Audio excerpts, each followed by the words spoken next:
নমস্কার। আজকে আমি তোমাদের ভাগফল নির্ণয় আমরা কিভাবে এতদিন ধরে করলাম এখনো পর্যন্ত যারা ঠিক মতো বুঝতে পারোনি আরো একবার ভিডিওটা ভালোভাবে দেখে নেবে। তো দেখো, আমি দুটো ভাগফল নির্ণয় করতে বলেছে, আমি দুটো ভাগফল অলরেডি লিখে রেখেছি। প্রথমটা দেখো, বলেছে 24কে 3 দিয়ে ভাগ। এটাকে তোমাদেরকে বলাও হয়েছে যে যে সংখ্যাটাকে আমরা ভাগ করছি, এই যে 24, এখানে 24 হচ্ছে ভাজ্য, এবং যে সংখ্যাটা দিয়ে আমরা ভাগ করছি অর্থাৎ 3 দিয়ে, 3 হচ্ছে এখানে ভাজক।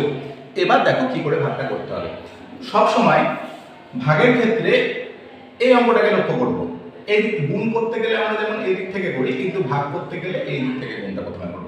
প্রথমে দেখো এই যে সংখ্যাটা, এই সংখ্যাটা যেটা ভাজক অর্থাৎ 3-এর চেয়ে বড় না ছোট, আমরা বুঝতেই পারছি ভাজ্যের ঘরে 2 আছে দশকের অঙ্কে, 2টা হচ্ছে 3-এর চেয়ে ছোট। তখন সেক্ষেত্রে আমরা দুটো অঙ্ককেই ধরব।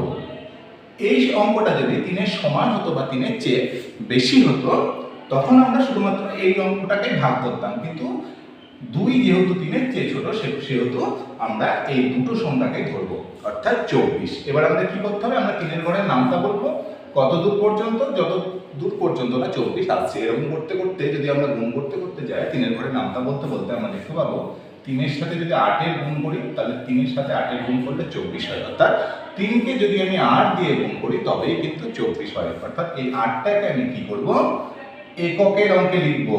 অনেকে মাঝে লিখছো বা দশকের ঘরে লিখছো, এটা কিন্তু ভুল।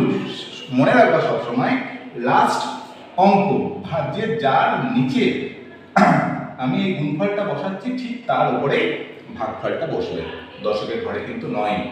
পরে দেখো আরো একটা ভাগ আমি লিখে রেখেছি 97কে 6 দিয়ে।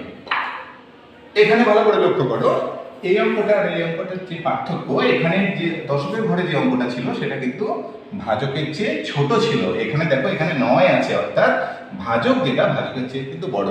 সেহেতু এক্ষেত্রে আমরা দুটো সংখ্যাকে ভাগ করব না। আমরা কোনটাকে ভাগ করব, আমরা শুধুমাত্র প্রথমে 9টাকে ভাগ করে নেব। তাহলে দেখো 6-এর ঘরে যদি এবার নামটা বলতে হবে 9 পর্যন্ত, যদি যেটা মিলে যাবে সেটা নেব, যদি না মিলে যায় তাহলে যেটা সবচেয়ে কাছের যে অঙ্ক অর্থাৎ 6-এর গুণিতক যেটা সবচেয়ে কাছে সেটাকে নেব। অর্থাৎ 6-কে 6, 6 2 12।